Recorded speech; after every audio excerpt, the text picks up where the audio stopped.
Shri M A Nishad, ശരിയായിരിക്കാം. കാരണം ഓരോ കാലഘട്ടങ്ങളിലും അന്നുള്ള ഏറ്റവും ലഭ്യമായ ആധുനികമായ സംവിധാനങ്ങളൊക്കെ അവരവരുടെ ക്രൈമിനോ നല്ലതിനോ ഒക്കെ ഉപയോഗിക്കുന്നുണ്ടാകാം.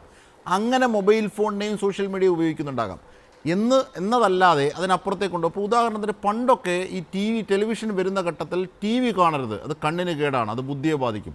കാർട്ടൂൺ കാണരുത്, കാർട്ടൂൺ വല്ലാതെ പ്ലേ ചെയ്ത് തുടങ്ങുന്നത്, കാർട്ടൂൺ കാണരുത്, ഇതൊക്കെ പറയുന്നു. ഇപ്പോൾ അത് മൊബൈലിലേക്ക് മാറി. പലപ്പോഴും പലരും പറയുന്നത് കേട്ടിട്ടുണ്ട്, മേക്കപ്പ് സാധനങ്ങളൊക്കെ ഉപയോഗിക്കുന്നത് അത് ശരിയല്ല, അത് തെറ്റാണ്. അതിനകത്ത് പല ഘടകങ്ങളുള്ളത് ഒഴിവാക്കാം. പക്ഷേ എന്നാൽ ഇതേ ആൾക്കാർ തന്നെ പണ്ട് ടാൽക്കം പൗഡർ ഉപയോഗിക്കുന്നു, അതൊരു പ്രശ്നമായി ആരും പറഞ്ഞു കേൾക്കുന്നുമില്ല. അപ്പോൾ ഈ ചെയ്തു പോയ ശീലങ്ങളെയൊക്കെ നല്ലതാണ്, ഇനി പുതിയതായി വരുന്നതാണ് പ്രശ്നം എന്ന രീതി ഈ ഇപ്പോൾ കാണുന്ന എല്ലാ വിധത്തിലുമുള്ള സിനാരിയോകളെയും ഇങ്ങനെ മോഡേൺ ടെക്നോളജിയിൽ തലയിൽ വെക്കാനാകുമോ? M A Nishad.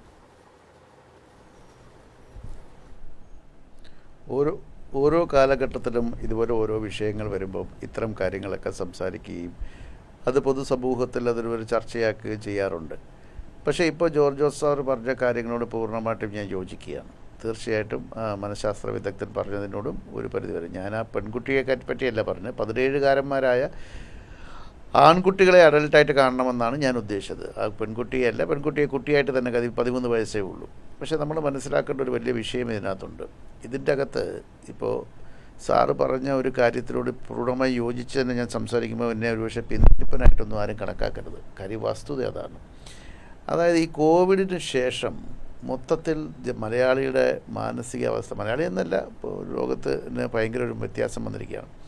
പണ്ട് ഏറ്റവും കൂടുതൽ പൈസ സ്വരൂപിക്കുക, നാളത്തേക്ക് എന്നുള്ളൊരു ചിന്തയിൽ നിന്നിരുന്ന മലയാളി ഇന്ന് കിട്ടുന്ന പൈസ മുഴുവൻ യാത്ര ചെയ്യാൻ ഉപയോഗിക്കുകയാണ്. അത് കുഴപ്പമില്ല, നല്ല കാര്യങ്ങളാണ്. കൂടുതൽ രാജ്യങ്ങൾ കാണുകയും കൂടുതൽ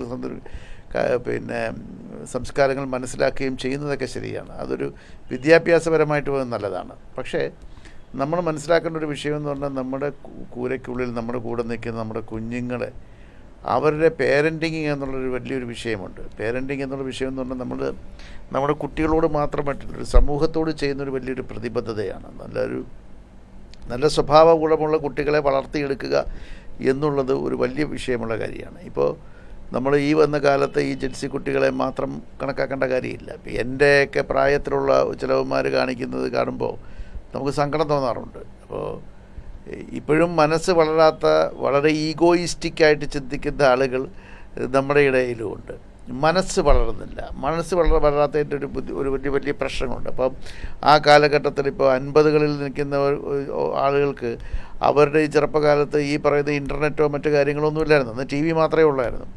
അപ്പോൾ ഈ TV കാണുമ്പോഴുള്ള പ്രശ്നങ്ങളും മറ്റു കാര്യങ്ങളൊക്കെ അന്ന് ചർച്ച ചെയ്യുമായിരുന്നു. അന്ന് ലോകത്തുള്ള എല്ലാ സംഭവങ്ങളും ഈ വാർത്തകളിലൂടെയൊക്കെയാണ് ജനം കണ്ടുകൊണ്ടിരുന്നത്. ആ കൂട്ടത്തിൽ അവരുടെ കൈകളിൽ പത്രങ്ങളുണ്ടായിരുന്നു, വായനാശീലം ഭയങ്കരമായിട്ടുണ്ടായിരുന്നു. അതങ്ങോട്ട് മാറിയാണ് ഇപ്പോൾ ഇൻ്റർനെറ്റും കാര്യങ്ങളൊക്കെ വന്നിരിക്കുന്നത്. അപ്പോൾ ഈ വന്ന കാലഘട്ടത്തിൽ ചെറുപ്പക്കാർ ചെയ്യുന്ന ഈ ക്രൈം ആക്ടിവിറ്റീസിലൊക്കെ ഒരു വലിയ പങ്ക് ഈ പറയുന്ന ഞാൻ ഉൾപ്പെടെയുള്ള സമൂഹത്തിനുമുണ്ട്. ഇപ്പോൾ ഒരു സാന്ദർഭികമായിട്ട് പറയുന്നതെന്ന് പറഞ്ഞാൽ വളരെ കോംപ്ലിക്കേറ്റഡായിട്ട് ചിന്തിക്കുന്ന, വളരെ കോംപ്ലക്സോടുകൂടി ജീവിക്കുന്ന പല ആളുകളെയും എനിക്കറിയാം. ഇപ്പോൾ സിനിമാ രംഗത്ത് തന്നെ വരുന്ന ചില പ്രൊഡ്യൂസ് ചെയ്യാനും മറ്റു കാര്യങ്ങൾക്കൊക്കെ വരുന്ന ആളുകളുടെ ഒരു ഈഗോയിസ്റ്റിക് മെൻറ്റാലിറ്റി എന്ന് പറയുന്നത് ഒരു ക്രിമിനൽ വാസന അയാളുടെ ഉള്ളിൽ ഒളിച്ചു കിടക്കുന്നു എന്നുള്ളതാണ്.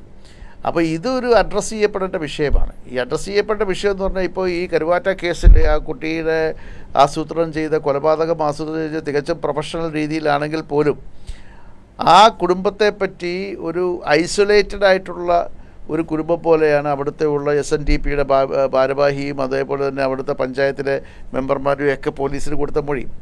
അതുപോലെ ഈ കൊലപാതകം നടത്തിയ പയ്യന്മാർ, ആ പയ്യന്മാർക്ക് ഭയങ്കര രാത്രി സഞ്ചാരികളാണ് എന്നാണ് അറിയപ്പെടാൻ പറ്റുന്നത്. രാത്രി സഞ്ചാരികളായിട്ടുള്ള ആളുകളെ പറ്റി നാട്ടുകാർക്കറിയാമെങ്കിൽ തീർച്ചയായിട്ടും വീട്ടുകാരും അത് ബോധവാന്മാരായിരിക്കണമല്ലോ. സ്വാഭാവികമായിട്ടും ഈ കുട്ടികളെ മാത്രം കുറ്റം പറഞ്ഞിട്ട് കാര്യമില്ല. അല്ല, പണ്ടൊക്കെ രാത്രി സഞ്ചരിക്കുന്നത് അപകടമായിരുന്നു. ലൈറ്റില്ല, ലൈറ്റുണ്ട്, മറ്റ് സംവിധാനങ്ങളുണ്ട്, ഒക്കെയുണ്ട്. അപ്പോൾ പകൽ സഞ്ചരിക്കുന്ന പോലെ അല്ലേ രാത്രിയിൽ സഞ്ചരിക്കുന്നത്?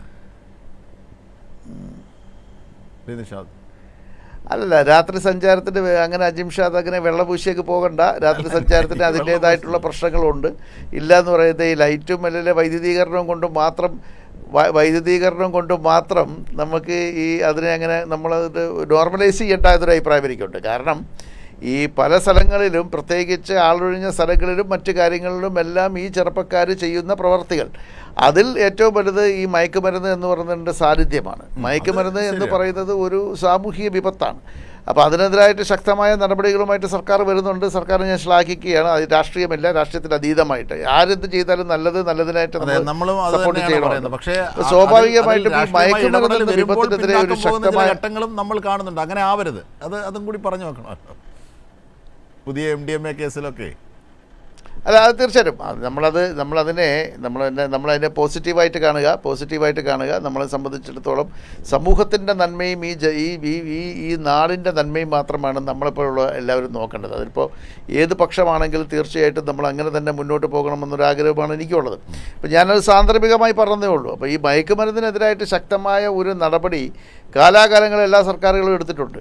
അപ്പോൾ ആ നടപടി കൂടുതൽ ശക്തമാക്കുകയും പോലീസിങ്ങിൽ അതിനകത്ത് ഇപ്പം ജോർജ് ജോസഫ് സാറിനൊക്കെ കുറച്ചുകൂടി കൂടുതലായിട്ട് പറയാൻ പറ്റും. കാര്യം അദ്ദേഹമൊക്കെ അധികാരത്തിലിരിക്കുന്ന സമയത്ത് അല്ലെങ്കിൽ സർവീസിലിരിക്കുന്ന സമയത്ത് ഇത്തരം കുറ്റകൃത്യങ്ങൾ തുലം കുറവായിരുന്നു.